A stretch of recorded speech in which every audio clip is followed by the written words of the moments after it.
David Chen sat in his corner office on the 42nd floor of the Chen Tech Tower. The city sparkled below him like scattered diamonds, but he barely noticed the view anymore. His desk was covered with reports, his computer screen showed endless emails, and 3 empty coffee cups sat forgotten beside his keyboard. The clock on his phone read 8:30 p.m. on December 31st. New Year's Eve. Everyone else in the building had left hours ago to celebrate with their families and friends. David was still working. He rubbed his tired eyes and leaned back in his leather chair.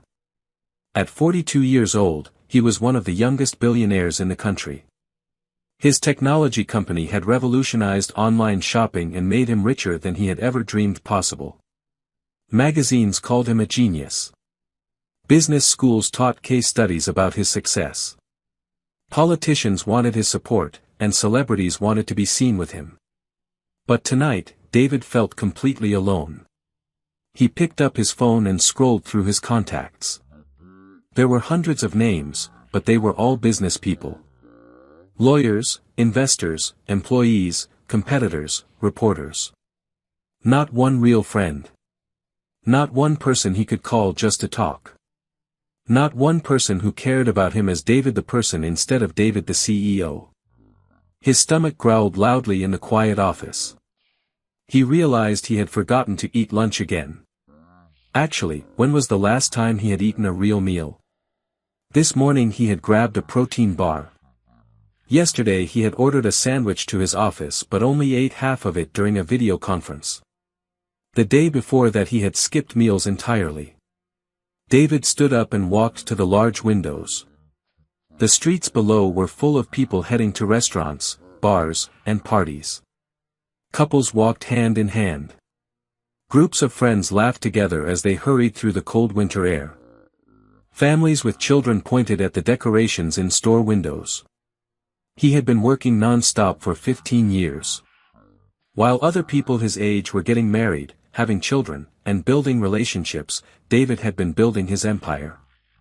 He told himself it was worth it. Success was worth any sacrifice. Money could buy happiness, or at least comfort. But standing there in his empty office, David wondered if he had been lying to himself. His assistant Maria had left him a note before she went home. "Happy New Year, Mr. Chen. Remember to eat dinner tonight. The whole city will be celebrating. You should celebrate too." David smiled sadly. Even his assistant had to remind him to take care of himself. Maria was probably at home right now with her husband and 3 children, cooking dinner and getting ready to watch fireworks. She had invited him to join her family for New Year's Eve dinner last week, but he had said no. He always said no to personal invitations. He made a sudden decision. He would go out for dinner tonight. Not to a business dinner or a networking event, but just to eat a normal meal like a normal person. Maybe being around other people would help him feel less empty inside. David grabbed his expensive coat and took the elevator down to the parking garage. His driver had gone home hours ago, so he would drive himself. When was the last time he had driven anywhere? He could not remember. The city streets were busy with New Year's Eve traffic. David had not realized how much life happened outside his office windows. Street performers played music on corners. Restaurants glowed warmly in the cold night. People waited in line outside clubs and theaters. Everyone seemed to have somewhere to go, someone to be with. David decided to try Romano's Italian restaurant. He had eaten there for business lunches before, and the food was good. Surely they would have a table for him. He was David Chen. Companies paid millions for his advice. Cities competed to have his business relocate there. Restaurants always found tables for people like him. He parked his car and walked up to Romano's front door. Through the windows, he could see that every table was full. Families were sharing large plates of pasta. Couples were holding hands across small tables lit by candles. Children were drawing on paper placemats while their parents talked and laughed. The hostess at the front desk looked up when David entered. She was a young woman with tired eyes who had probably been working all day. "Good evening," David said politely. "I would like a table for one, please." The hostess looked confused.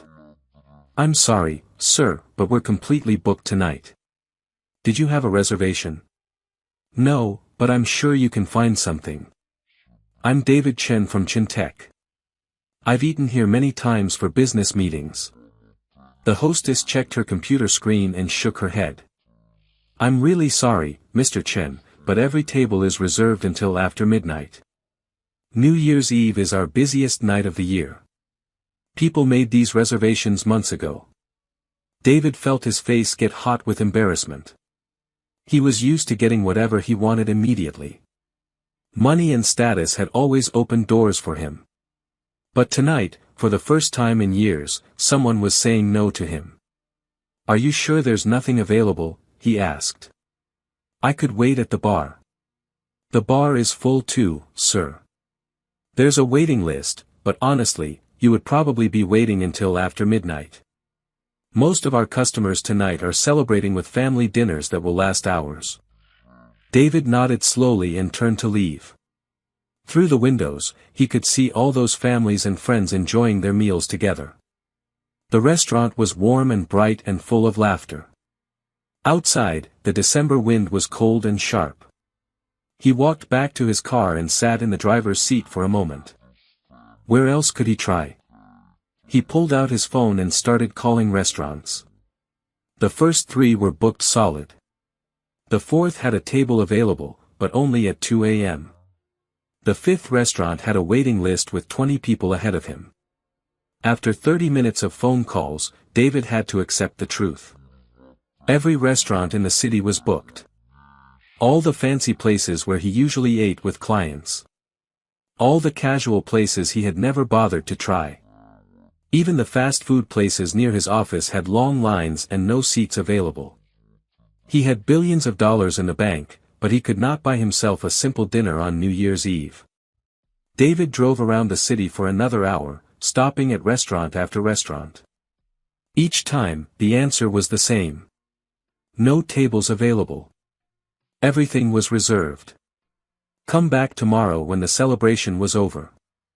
Finally, feeling defeated and still hungry, David found himself back at Romano's. He parked across the street and sat in his car, just watching the warm scene through the restaurant windows. He told himself he was being ridiculous. He could go home and order delivery food. He could eat alone in his penthouse apartment like he did most nights. This was not a big deal. But something kept him sitting there in the cold car, watching other people live the life he had forgotten how to live. That was when he noticed the small table near the window where a man sat with a young girl. The man looked tired, like he had been working all day. His clothes were simple work clothes, not expensive like David's business suits. But he was smiling as he cut pasta for the little girl beside him. The girl looked about 7 or 8 years old. She had dark hair and pigtails and was wearing a bright red sweater. She was talking excitedly while she ate, using her hands to tell some story that made her father laugh. David found himself staring at them. When was the last time someone had looked at him the way that little girl looked at her father? When was the last time he had made someone smile just by being himself instead of being the CEO of Chintech? The girl suddenly turned toward the window and saw David sitting in his car outside. Instead of looking away like most people would, she stared right back at him with curious eyes. She said something to her father and pointed toward the window. David felt embarrassed to be caught watching them. He was about to start his car and drive away when something unexpected happened. The man at the table looked up, saw David sitting alone outside in the cold, and stood up from his chair. The man walked to the window and waved at David. Not a business wave or a polite wave, but a real wave like he was inviting a friend to come inside. The little girl joined her father at the window and waved too, her whole face bright with a welcoming smile. David sat frozen in his car. 2 complete strangers were inviting him to join them. They did not know who he was. They did not know about his money or his company or his success. They just saw a person sitting alone outside on New Year's Eve, and their first instinct was kindness. For a moment, David could not move. He was used to calculated business relationships and carefully planned social events. He was not used to spontaneous human generosity. Part of him wanted to drive away before this got any more complicated. But the little girl was still waving, and her smile was so genuine that David felt something inside his chest that he had not felt in years. Hope, maybe. Or just the simple human need to be around other people who saw him as more than a bank account. David turned off his car engine and sat there for another moment, trying to decide what to do. Through the window, he could see that the man was gesturing toward the empty chairs at their small table. They were actually inviting him to share their meal. A stranger's kindness on the loneliest night of the year. Maybe this was exactly what David needed to remember what he had been missing all these years while he was busy building his empire. David took a deep breath and opened his car door. The cold December wind hit his face as he stepped onto the sidewalk. His heart was beating faster than usual. When was the last time he had felt nervous about meeting new people? In business meetings, he was always confident and in control. But this was different. This was personal. He walked across the street toward Romano's front door. Through the window, he could see the man and little girl still watching him. The man had short brown hair and looked about 35 years old. His face was kind but tired, like someone who worked hard every day. The little girl bounced excitedly in her chair when she saw David approaching. The same hostess who had turned David away earlier looked surprised when he came back inside. "Oh, Mr. Chen, did you find a reservation somewhere else?" Before David could answer, the man from the window table walked over to them. He was shorter than David and had strong hands like someone who worked with tools. His clothes were clean but old, and his shoes were worn from walking. "Excuse me," the man said to David with a warm smile. "I'm Sam Rodriguez. My daughter Lucy and I noticed you sitting outside in the cold. We have a table with extra chairs if you would like to join us for dinner." David stared at Sam for a moment. In his world, people only invited him to things because they wanted something from him. Business deals, investments, publicity. But Sam's eyes were honest and friendly. There was no hidden agenda in his invitation. "I don't want to interrupt your family dinner," David said carefully. "You probably want privacy with your daughter." Sam laughed. "Privacy? Lucy talks enough for 10 people. We would love the company. Besides, nobody should eat alone on New Year's Eve." The little girl had left the table and run over to them. She tugged on her father's sleeve and whispered something in his ear. Sam smiled and nodded. "Lucy says you look sad sitting in your car," Sam explained. "She thinks sharing our food might make you feel better. Lucy believes food always helps when people are sad." David felt his throat tighten with unexpected emotion. When was the last time someone had cared whether he was sad? When was the last time anyone had noticed his feelings at all? "That's very kind," David managed to say. "I'm David. David Chen." "Nice to meet you, David," Sam said, shaking his hand firmly. "Come on, our table is right over here." Lucy grabbed David's other hand without asking and pulled him toward their table. Her small hand was warm and sticky from eating, but David did not mind. He could not remember the last time a child had touched him without being told to buy their parents for a photo opportunity. Their table was small and round, tucked into a corner near the window. It had a red checkered tablecloth and a small candle in the center. 2 plates sat on one side where Sam and Lucy had been eating. The other side had empty chairs that Sam quickly arranged for David. "Sit here," Lucy commanded, pointing to the chair next to her. "You can share my crayons if you want to color." David looked down and saw that Lucy had been drawing on a paper placemat. Her picture showed a family of stick figures standing in front of a house with a big yellow sun overhead. The figures were holding hands and smiling. "That's a beautiful picture," David said as he sat down. "Who are all these people?" Lucy pointed to each figure. "That's me, and that's my daddy, and that's my mommy in heaven, and that's our dog Buster, and that's our house." She looked up at David with serious eyes. My mommy went to heaven last year, but Daddy says she still watches us from up there. David felt his chest tighten. He looked at Sam, who gave a small sad smile and nodded. David understood now why Sam looked so tired. He was raising Lucy alone while dealing with his own grief. I'm sorry about your mother, David told Lucy gently.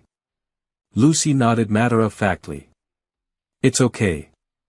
Daddy says sad things happen sometimes, but we have to keep being happy anyway. Mommy would want us to be happy. A waitress appeared at their table. She was an older woman with gray hair and a kind face. Oh good, you found a friend to join you, she said to Sam and Lucy. What can I get for our new guest? David realized he had not even looked at a menu. What do you recommend? He asked Sam. The spaghetti and meatballs is really good, Sam said. Lucy and I are sharing a plate. It's enough food for both of us. David glanced at the menu and saw that a plate of spaghetti cost $12. For a man worth billions, $12 was nothing. But he could see that for Sam, $12 was probably a significant expense. The way Sam carefully cut the meatballs in half to share with Lucy told David that this dinner was a special treat, not something they could afford often. I'll have the same thing, David told the waitress. And could you bring some garlic bread for the table? And maybe some juice for Lucy? Sam started to protest. Oh, you don't need to buy us anything. Please, David said. It's the least I can do to thank you for sharing your table. Lucy clapped her hands. I love garlic bread. And apple juice. While they waited for David's food, Lucy peppered him with questions. What was his favorite color? Did he have any pets? What was his favorite ice cream flavor? Did he like to watch cartoons? David found himself answering honestly for the first time in years. Blue. No pets. Vanilla. He had not watched cartoons since he was a child, but he used to love them. You should get a dog, Lucy announced. Dogs make everything better. Buster makes me and Daddy laugh every day, even when we're sad about Mommy. Lucy, don't tell people what they should do, Sam said gently. It's okay, David laughed. Maybe she's right. I've never thought about getting a pet. You never thought about getting a dog? Lucy looked shocked. How do you have fun without a dog? David paused. How did he have fun? He worked. He made money. He bought expensive things. But fun? Real fun? He could not remember. I work a lot, David said finally. What kind of work do you do? Sam asked politely. David hesitated. He was used to people's attitudes changing completely when they learned about his wealth. Some people became nervous and formal. Others became pushy and fake, hoping to get money from him. He did not want that to happen with Sam and Lucy. I work with computers and technology, David said, which was technically true. Sam nodded. That sounds interesting. I work construction. Building houses and fixing things. It's good honest work, but it's hard on the body. My back hurts every night. David's food arrived, and they all ate together. Sam asked Lucy about her day at school and her Christmas break. Lucy told them about her friend Maria who lived next door and about the book she was reading about a princess who saved a dragon instead of the other way around. Why did the princess save the dragon? David asked. Because the dragon was lonely and scared, Lucy explained seriously. Sometimes the scary things are just lonely and need a friend. David felt like Lucy was somehow talking directly to him. He was not scary, but he was definitely lonely. And maybe he did need a friend. As they ate, David learned more about Sam and Lucy's life. Sam worked for a small construction company during the day and cleaned offices at night to make extra money. Lucy stayed with their neighbor Mrs. Garcia while Sam worked his evening job. They lived in a small apartment across town, and Sam rode the bus to work because his car had broken down last month. Despite their struggles, they seemed genuinely happy. Lucy chattered constantly about her friends, her drawings, her dreams of becoming a veterinarian. Sam listened to everything she said with complete attention, asking questions and encouraging her imagination. David realized he could not remember the last time someone had listened to him that way. People listened to him in business meetings because they had to, or because they wanted something from him. But Sam listened to Lucy just because he loved her and was interested in her thoughts. "What about you, David?" Sam asked. "Do you have family here in the city?" "No," David said quietly. "My parents died a few years ago. I don't have any siblings. I've never been married." Lucy looked at him with sympathy. "So you're all alone?" The simple question hit David harder than he expected. "Yes," he admitted. "I guess I am." "That's sad," Lucy said. "Nobody should be alone." "Right, Daddy?" "Right, sweetheart," Sam agreed. "Everyone needs people who care about them." The restaurant was getting louder as the evening went on. Other families were laughing and talking around them. Children were getting excited about staying up until midnight. The atmosphere was warm and festive. David found himself relaxing for the first time in months. Lucy made him laugh with her stories about school and her drawings. Sam shared funny stories about the houses he was building and the strange requests he got from customers. Neither of them asked David about money or business or anything that made him feel like a commodity instead of a person. When the waitress brought the check, Sam reached for his wallet, but David was faster. He quietly handed the waitress his credit card before Sam could protest. "You really didn't need to do that," Sam said. "We invited you to join us." "And you gave me something I needed more than food," David replied. "You gave me company." Lucy was drawing another picture on a fresh placemat. This time, her stick figure family had an extra person. "That's you," she pointed to the new figure.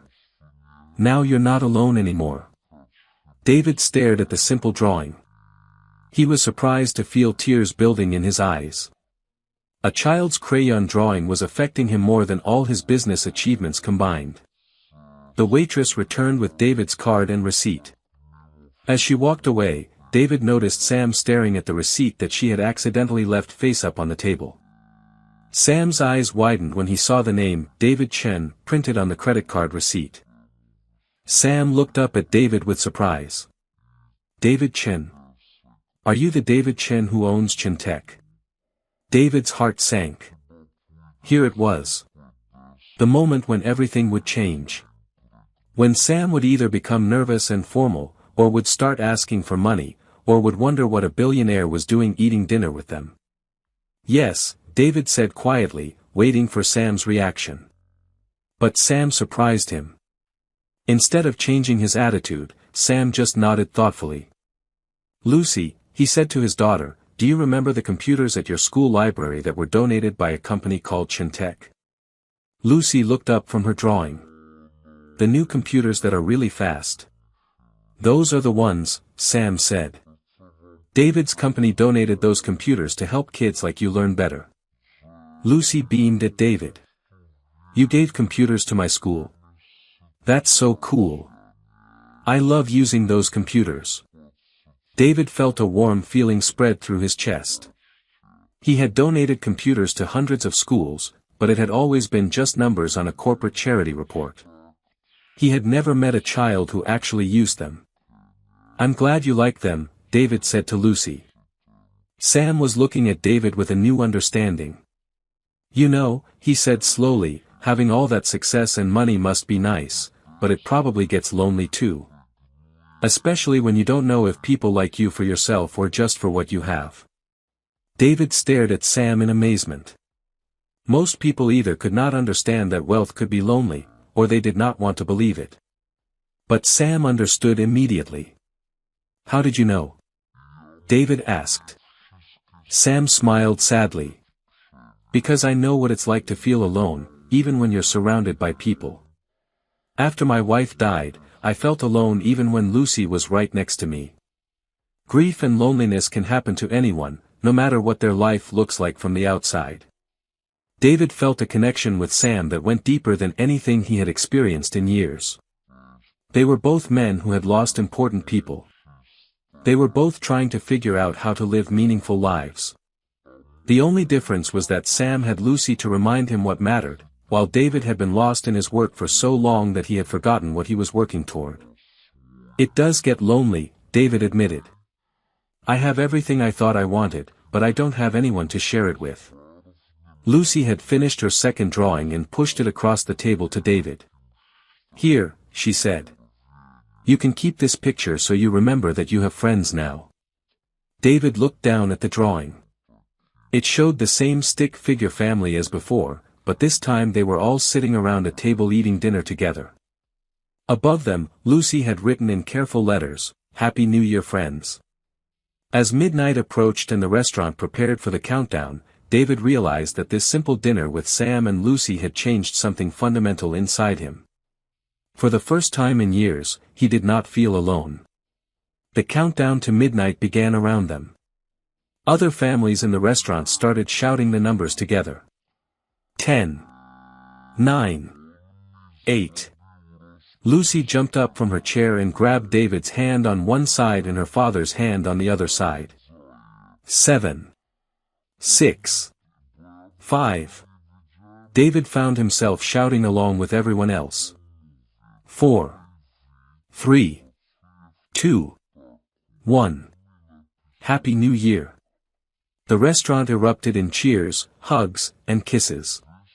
Families embraced each other, couples toasted with wine, and children blew paper horns.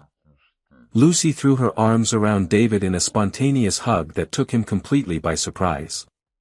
"Happy New Year, David," she said with pure joy. This was the best New Year's Eve dinner ever.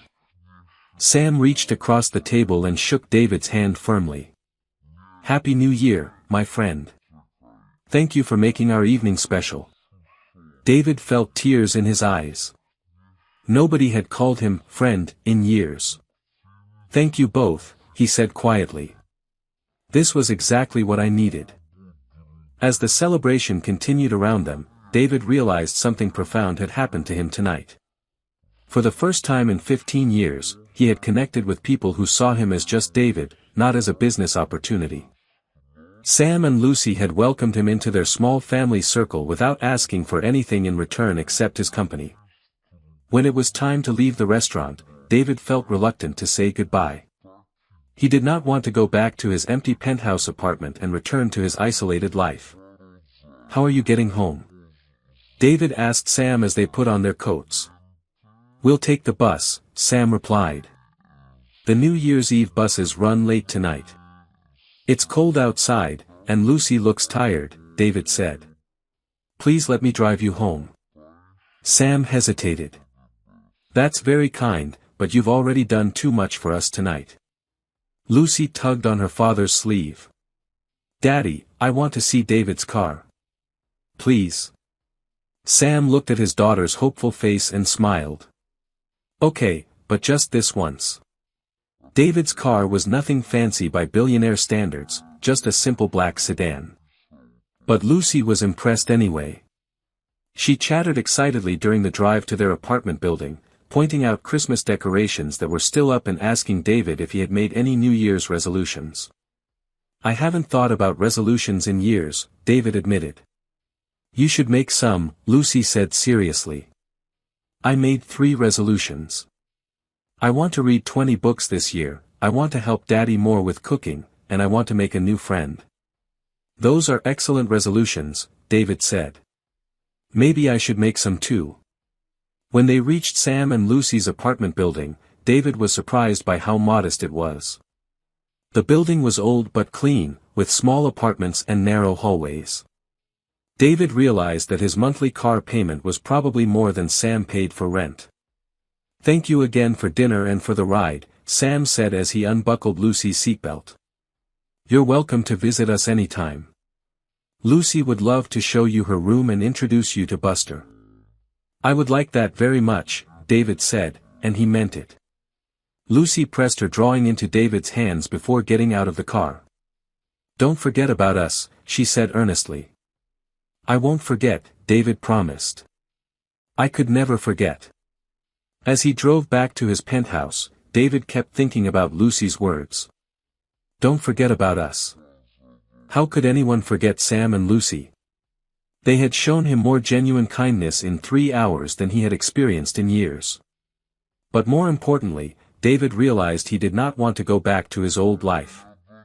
He did not want to return to working 18-hour days and eating alone and having no real relationships. Tonight had shown him what he had been missing, and he wanted more of it. Over the next few weeks, David found himself thinking about Sam and Lucy constantly. He wanted to call them or visit, but he was not sure how to begin a real friendship. In business, relationships were transactional. You met with people because you needed something from them or they needed something from you. But personal friendships were different, and David felt awkward and uncertain. Finally, he decided to start small. He called Sam and asked if he could take Lucy to the Children's Museum on Saturday. Sam was surprised but pleased by the invitation. The Children's Museum was revelation for David. He had not been to a place like that since his own childhood. Lucy dragged him from exhibit to exhibit, explaining everything with infectious enthusiasm. She showed him how to build bridges out of blocks, how to make giant soap bubbles, and how to pet the friendly animals in the petting zoo. "You're really good with kids," Sam observed as they watched Lucy play in the pretend grocery store. "Do you spend much time around children?" "No," David admitted. "I've avoided kids most of my life. I always assumed I wouldn't know how to talk to them." "Lucy makes it easy," Sam said with a smile. "She talks enough for everyone." That day at the museum was the beginning of something new for David. He started spending weekends with Sam and Lucy, learning what it meant to be part of a family, even if it was not his own family. He went to Lucy's school play and cheered louder than anyone when she sang her solo. He helped Sam fix a leaky faucet in their apartment and discovered that working with his hands was surprisingly satisfying. One evening, as they were having dinner at a pizza place, Lucy looked up at David with serious eyes. "David, are you our family now?" The question caught David off guard. "What do you mean, sweetheart?" "Well, you come to my school things, and you help Daddy fix stuff, and we eat dinner together all the time. That's what families do, right?" David glanced at Sam, who was smiling softly. "I think," Sam said carefully, "that families are people who love each other and take care of each other. It doesn't matter if they're related by blood." "So David is our chosen family," Lucy announced with satisfaction. "I read about that in a book. Sometimes people choose each other to be family." David felt his throat tighten with emotion. "I would be honored to be your chosen family," he said quietly. As winter turned to spring, David began making other changes in his life. Inspired by Sam's work ethic and Lucy's generous spirit, he started a scholarship program for single parents who wanted to go back to school. He visited the schools where his company had donated computers and met with the teachers and students. But the biggest change was that David restructured his entire work schedule.